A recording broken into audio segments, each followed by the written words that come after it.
அனைவருக்கும் வணக்கம். ரிஷபராசிக்காரர்களுக்கு மார்ச் 1ஆம் தேதி முதல் பிரச்சனை இல்லாத இடமும் இல்லை, தீர்வு இல்லாத பிரச்சனையும் இல்லை என்று சொல்லக்கூடிய வகையில் எந்தெந்த விஷயங்கள் மார்ச் மாதத்தில் சிறப்பாக அமைய போகின்றன, மார்ச் மாதத்தில் கிரகநிலைகளின் அமைப்பு எப்படி உள்ளது, ரிஷபராசிக்காரர்களுக்கு எந்த விஷயங்கள்ல அதிரடியான மாற்றம் ஏற்படுவதற்கான வாய்ப்பும் சூழ்நிலையும் உள்ளது. மார்ச் மாதத்தில் ஏற்படக்கூடிய கிரக மாறுதலாக மார்ச் 2ஆம் தேதியிலிருந்து புதன் மிக வலுவாக லாபஸ்தானத்திற்குள் நுழைகிறாருங்க. புதன் லாபஸ்தானத்திற்கு வருவது வரவேற்கத்தக்க ஒரு சிறந்த அமைப்பாக பார்க்கப்பட்டாலும் அவர் நீச்சம் பெறுகிறார். எனவே சில அதிரடியான மாற்றங்கள் பெறுவதற்கான வாய்ப்பு உண்டு. ராசியின் அதிபதியாக இருக்கக்கூடிய சுக்கிரன் மார்ச் 8ஆம் தேதியிலிருந்து மிக வலுவாக ஜீவனஸ்தானமாகிய 10ஆம் இடத்திற்குள் நுழைகிறாருங்க. பெரும்பாலும் 10இல் சஞ்சரிக்கக்கூடிய ராசியின் அதிபதியான சுக்கிரன் இந்த மாதத்தின் இறுதியில் லாபஸ்தானமாகிய 11இல் நுழைகிறார். சூரியன் மிக வலுவாக ஜீவனஸ்தானமாகிய 10ஆம் இடத்திலிருந்து இந்த மாதத்தின் பிற்பகுதியில் லாபஸ்தானமாகிய 11ஆம் இடத்தில் நுழைகிறாருங்க. அதே போன்று பாக்கியஸ்தானத்தில் சஞ்சரிக்கக்கூடிய செவ்வாயும் இந்த மாதத்தின் பிற்பகுதியில் மிக வலுவாக ஜீவனஸ்தானமாகிய 10ஆம் இடத்திற்குள் நுழைகிறார். இப்படி கிரகநிலைகள்ல அதிரடியான மாற்றம் ஏற்படுவதோடு மட்டுமல்லாது புதன் மிக விரைவில் வக்ரகதியில் திரும்ப போகிறாருங்க. இப்படி பல்வேறு அதிரடியான மாற்றங்களை சந்திக்கக்கூடிய இந்த மார்ச் மாதத்தில் நிச்சயமாக ரிஷபராசிக்காரர்கள் எங்கு சென்றாலும் பிரச்சனை இல்லாத இடமும் இல்லை, தீர்வு இல்லாத பிரச்சனையும் இல்லை என்று சொல்லக்கூடிய வகையில் மிக சிறந்த அணுகுமுறையும் மாற்றமும் சந்திப்பதற்கான வாய்ப்பு நிச்சயமாக கிடைக்க இருக்கிறது. ஏனென்றால் ரிஷபராசிக்காரர்களை பொறுத்த வரைக்கும் இந்த தருணத்தில் ராசியின் அதிபதி உட்பட சூரியன், புதன், ராகு மற்றும் சுக்கிரன் போன்ற கிரகநிலைகள் லாபஸ்தானத்தை மிக வலுவாக சஞ்சரிக்க போகின்றன. இது மிக பெரிய அளவில் ரிஷபராசிக்காரர்களுக்கு வரவேற்கத்தக்க ஒரு சிறந்த அமைப்பாகவும் கிரக மாறுதலாகவும் பார்க்கப்படுகிறது. உச்ச நிவர்த்தி பெற்று வலுவாக ஜீவனஸ்தானத்திற்குள் நுழைகிறார் செவ்வாய். எனவே இந்த தருணத்தில் பல்வேறு வகையான அதிரடியான மாற்றங்கள் உண்டு. அதிலும் குறிப்பாக செவ்வாய் பெரும்பாலும் உச்சத்தில் சஞ்சரித்து பிற்பகுதியில் உச்ச நிவர்த்தி பெறுவதால் இந்த மார்ச் மாதம் முழுவதும் நீங்கள் திட்டமிடக்கூடிய காரியங்கள் அனைத்திலும் நல்ல பல முன்னேற்ற வாய்ப்புகள் நிச்சயமாக ஏற்படும். பயிர் சேதமடைதலிருந்து காப்பாற்றப்படுவதற்கான வாய்ப்பு உண்டு. உடல் நல முன்னேற்றம் என்பது நிச்சயமாக கிடைக்கும். கால்நடை வளர்ப்பில் ஏற்பட்ட பாதிப்புகளும் வீண் விரய செலவுகளும் கட்டுக்குள் வரும். தேவையில்லாத விரயங்கள் அனைத்தையும் தவிர்த்து முன்னேற்றத்தை நிறைந்து பெறுவதற்கான வாய்ப்பு நிச்சயமாக கிடைக்கிறது என்பதை செவ்வாய் உறுதிப்படுத்துகிறார். அவருடன் இணைந்து சஞ்சரித்த ராசியின் அதிபதியான சுக்கிரன் 8ஆம் தேதிக்கு பிறகு மிக வலுவாக தர்மஸ்தானமாகிய 10இல் அமருகிறாருங்க. எனவே கலைத்துறை ரீதியான பணிகள்ல மிக அனுகூலமான நல்ல ஒரு மாறுதலாக பார்க்கப்படுகிறது. எனவே இந்த தருணத்தில் திட்டமிட்டதை விட நல்ல வளர்ச்சி கிடைக்குங்க. ஏனென்றால் அவரது நட்பு கிரகமான சனியுடன் இணைந்து சஞ்சரிக்க போகிறார். அதே நேரத்தில் சூரியனும் அங்கு சஞ்சரிப்பதால் நிச்சயமாக தொழில் ஸ்தானம், ஜீவனஸ்தானம் வலுப்பெறுகிறது. எனவே பெரிய அளவிற்கு முதலீடு செய்யக்கூடிய திட்டங்களை கூட கலைத்துறையில் மிக சிறப்பாக செய்வதற்கான வாய்ப்பு நிச்சயமாக கிடைக்கிறது. அது மட்டுமல்லாது பல்வேறு வகையான அதிரடியான மாற்றங்கள் நிகழ்வதற்கான வாய்ப்பும் யோகமும் நிச்சயமாக உண்டு என்பதை சுக்கிரன் தெளிவாகவும் துல்லியமாகவும் உறுதிப்படுத்துகிறார். அரசியல் சம்பந்தப்பட்ட பணிகளில் நல்லதொரு மாறுதலும் நீங்கள் எதிர்பார்க்கக்கூடிய மன நிம்மதியும் கிடைப்பதற்கான வாய்ப்பு நிச்சயமாக ஏற்படுத்தி கொடுக்கக்கூடிய ஒரு வலுவான அமைப்பில் சஞ்சரிக்கிறார். ஆனால் அதே சமயம் எந்த ஒரு விஷயமாக இருந்தாலும் சின்ன சின்ன பிரச்சனைகள் இருக்கத்தான் செய்யும். அவற்றை நம்மளால் தவிர்க்க முடியாது. ஆனால் அவற்றிற்கு தீர்வு உண்டு என்பதை தெளிவாகவும் துல்லியமாகவும் உறுதிப்படுத்துகிறாருங்க. உதாரணமாக ஒரு நபருக்கு வேலை எதுவும் இல்லை, வேலை இல்லை என்பதுதான் அவருடைய மிகப்பெரிய பிரச்சனையாக பார்க்கப்படுகிறது. வருமானத்திற்கு வழியே இல்லாத அவர் ஏதோ ஒரு வேலை கிடைத்தால் பரவாயில்லை என்று அவருடைய மனநிலையில் அவருடைய எண்ணங்களும் சிந்தனையும் தற்போதைக்கு இருக்கக்கூடிய நிலையை சமாளிக்கக்கூடிய வகையில் எந்த வேலையாக இருந்தாலும் அதை சிறப்பாக செய்து வாழ்வில் முன்னேற்றம் பெற முடியும் என்று நினைத்துக் கொள்கிறார். தற்போது அவருக்கு இருக்கக்கூடிய பிரச்சனையே வேலை இல்லை என்பது மட்டும்தான். ஆனால் அந்த வேலை இல்லை என்ற நிலையை விளக்கக்கூடிய வகையில் அவருக்கு ஒரு வேலை கிடைக்கிறது. அந்த வேலையில் அவர் சேர்ந்து பணியாற்றுகிறாருங்க. அப்படி பணியாற்றும் போது அவர் நினைத்த வருமானம் என்பது கிடைக்கவில்லை, போதிய அளவிற்கு வருமானம் இல்லையே என்று வருத்தப்படுகிறார். தற்போதைக்கு அவருக்கு இருக்கக்கூடிய பிரச்சனையாக பார்க்கப்படுவது பொருளாதார ரீதியாக சம்பளம் அதீதமாக கிடைக்கக்கூடிய ஒரு வேலை இருந்தால் நல்லா இருக்குமே என்று நினைக்கிறார். உடனே அதற்கு தீர்வு காண முயற்சி செய்து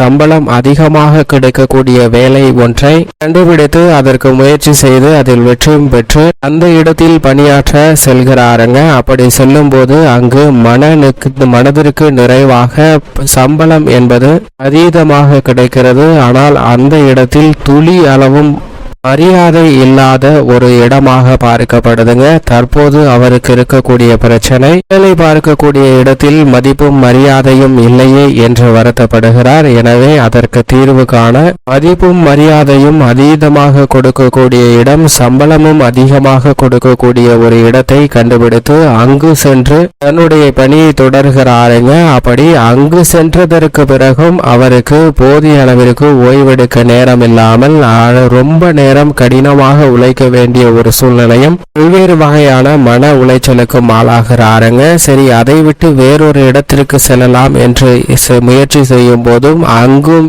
ஏதோ ஒரு பிரச்சனை துரத்தி கொண்டிருக்கிறது தான் நடைமுறை வாழ்க்கையில் யதார்த்தமான உண்மையாக பார்க்கப்படுகிறது. எனவே பிரச்சனை இல்லாத இடமும் இல்லை, அதே சமயம் தீர்வு இல்லாத பிரச்சனையும் இல்லை என்று சொல்லக்கூடிய வகையில் இந்த தருணத்தில் ரிஷபராசிக்காரர்களுக்கு பல கிரகநிலைகள் லாபத்தில் வேற்றிருப்பதால் நீங்கள் இருக்கக்கூடிய இடத்தில் ஏற்படக்கூடிய பிரச்சனைகளை கண்டறிந்து அவற்றை தீர்ப்பதற்கான முயற்சியை செய்தால் நிச்சயமாக வாழ்க்கை மகிழ்ச்சியாக இருக்குங்க. ஆனால் அதை விட்டுவிட்டு இந்த இடமே வேண்டாம் என்று வேறொரு இடத்திற்கு செல்லும் போது அங்கும் ஏதோ ஒரு ரூபத்தில் உங்களை பிரச்சனை துரத்தி கொண்டே இருக்கும் என்பதை மறந்துவிட வேண்டாம். எனவே பிரச்சனைக்கான தீர்வு காண முயற்சி செய்யும் போது அதற்கான தீர்வை மிக சிறப்பாக கொடுக்கக்கூடிய வலுவான அமைப்பில் இந்த மார்ச் மாதத்தில் மிக சிறப்பாக ராகு, புதன், சூரியன், ராசியின் அதிபதியான சுக்கிரன், செவ்வாய் போன்ற கிரகநிலைகள் மிக வலுவாக சஞ்சரிக்கின்றன. சரியாக பயன்படுத்தி கொண்டால் அனைத்து விதமான சிரமங்களையும் நிச்சயமாக குறைக்க முடியும். அது மட்டுமல்லாது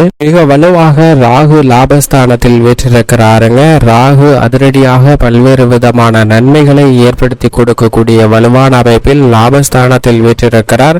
சனியும் ஜீவனஸ்தானத்தில் சஞ்சரிக்கிறாருங்க. எனவே உத்தியோக ரீதியாக இருக்கக்கூடிய சிரமங்கள், அலைச்சல்கள் குறையும். உங்களுடைய பணிகளுக்கு சரியான முறையில் அங்கீகாரமும் பாராட்டும் இந்த தருணத்தில் நிறைந்து கிடைக்குங்க. பணியில் உற்சாகம் அதிகரிக்கும். புதிய வேலையை மிக சிறப்பாக செய்வதற்கான வாய்ப்பு உண்டு. நீங்கள் எதிர்பார்க்கக்கூடிய திட்டமிடக்கூடிய காரியங்களில் காரிய வெற்றி உண்டு. தொழில்துறை, வியாபாரத்துறையில் சனி ஜீவனஸ்தானத்திலும் ராகு லாபஸ்தானத்திலும் இருப்பதால் அனுகூலமான ஒரு சிறந்த மாதமாக இந்த மார்ச் மாதம் அமைய போகிறது. சென்ற சில மாதங்களில் ஏற்பட்ட பின்னடைவை கூட சரி செய்து நல்ல முன்னேற்றம் பெறுவதற்கான வாய்ப்பும் உண்டு. மேலும் அசுர வளர்ச்சி பெறுவதற்கான சாத்தியக்கூறுகள் மிக அதீதமாக இருக்கிறது என்பதை தெளிவாக உறுதிப்படுத்துகின்றன. எனவே புதிய ஆர்டர்கள், நீங்கள் எதிர்பார்க்கக்கூடிய வாய்ப்புகள், சந்தர்ப்பங்கள் போன்ற அனைத்துமே தொழில்துறை, வியாபாரத்துறையில் நிறைந்து கிடைக்கக்கூடிய ஒரு சிறந்த தருணமாக பார்க்கப்படுகிறது. அது மட்டுமல்லாது மோட்சக்காரகரான கேது பூர்வ புண்ணியஸ்தானமாகிய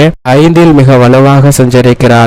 எனவே குடும்ப ரீதியாக ஏற்படக்கூடிய சங்கடங்கள், தொல்லைகள், சிக்கல்களை விலக்கி மகிழ்ச்சி பிறப்பதற்கான வாய்ப்பும், எதிர்மறையான சிந்தனைகள், கற்பனையான பயங்கள், குழப்பமான மனநிலை போன்ற அனைத்தையும் விலக்கி நேர்மறையான சிந்தனையும் ஆக்கப்பூர்வமான செயல்பாடுகளையும் செய்வதற்கான வாய்ப்பை நிச்சயமாக மோட்சக்காரகரான கேது ஏற்படுத்தி கொடுக்கிறார். இது வரவேற்கத்தக்க ஒரு சிறந்த அமைப்பாக பார்க்கப்படுகிறது. சந்திரன் அஷ்டமத்தில் சஞ்சரிக்கும் போது மட்டும் விழிப்புணர்வுடன் இருங்க. மற்ற தருணங்கள் அனைத்து நிச்சயமாக மிக சிறப்பான மாறுதலையும் முன்னேற்றத்தையும் ஏற்படுத்தி கொடுக்கக்கூடிய வலுவான அமைப்பில் சந்திரன் சஞ்சரிக்கிறாருங்க. அது மட்டுமல்லாது முழு சுபகிரகமும் தோஷமற்றவருமாக இருக்கக்கூடிய குரு ராசிக்கு அவ்வளவு சகாயமானவராக இல்லை என்றாலும் கூட அவர் விரயத்தில் இருக்கிறார். இன்னும் சில தினங்களில், குறிப்பாக 45 நாட்களுக்குள் அவர் ஜென்ம ராசியில் அமர போகிறாருங்க. எனவே இந்த தருணத்தில் சுப விரயங்களை அதிகப்படுத்துவார். இது மட்டுமல்லாது அடகு வைத்த நகையை மீட்பதற்கான பெறுவதற்கான அதிர்ஷ்ட யோக வாய்ப்பையும் நிச்சயமாக ஏற்படுத்தி கொடுக்கிறாருங்க.